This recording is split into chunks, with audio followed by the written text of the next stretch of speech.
I'll talk to you guys now about your highest self. This is essentially what you can think of when you imagine yourself being the best person you could ever be in your life. The important thing is that I noted your life, because everyone's different. Maybe you weren't born to be an athlete, maybe you weren't born to be an astronaut, maybe you were born to be you, and you were. So, now, what I'm telling you, or what I'm recommending you to do, is to take, hold on, I just got distracted. So I had to think for a sec about what I was thinking about in order to get back on track. So, the idea is, at any point in your life, once you connect with your highest self, you have to stay on track to becoming your highest self, but to becoming your best self, more specifically, which is to be more something I don't want to get to.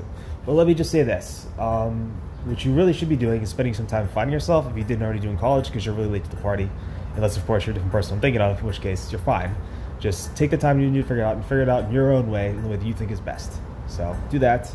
Don't worry about anything else I just said, because that's just something else going on separately. That has to do with my life and not yours. So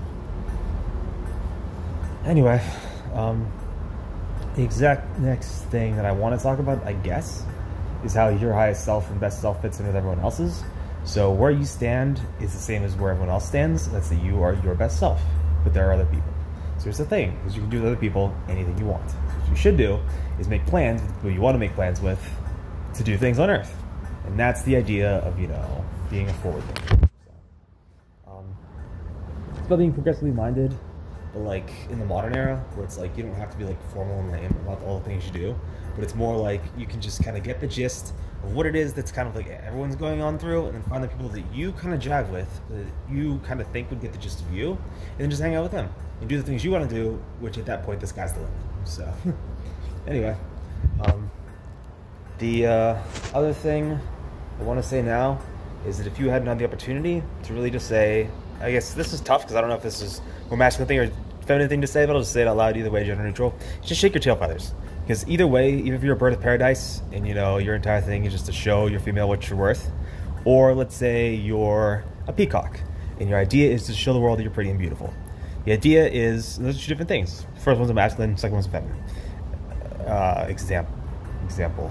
But anyway, the idea is that if you want to, establish yourself as who you are, you want anyone ever to never take you for granted, but to never think for even a second that you are anyone else, but to never doubt, most specifically I'll say, yes, most specifically to never doubt who you are and who you say you are and who you are truly as the embodiment of yourself, your highest self.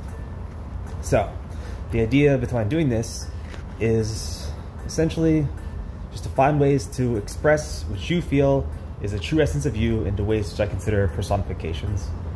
But I was going to use the word personifies, but that would have been the new word, the coolest word I could ever think to make up. So that's just kind of me explaining to you what it means to take yourself and just do something that'll let the world see what kind of person you are. So the only two examples that come to mind now are arts and the media. So, but anyway, the idea is, in your epitaph, on your tombstone, you don't want it to be blank. You want it to say something. Like, here lies this person. Here are the things that he did.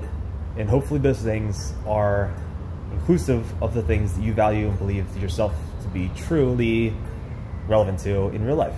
So focus on that, and focus on what you want to be remembered about you and what you want to be your memorial. So, and that should guide you in life, at least in one direction, as to what kind of person you want to be. So it'll give you the direction of where you want to go, and that'll keep you, on track for being someone who doesn't feel ever in their life as though they failed. So, that.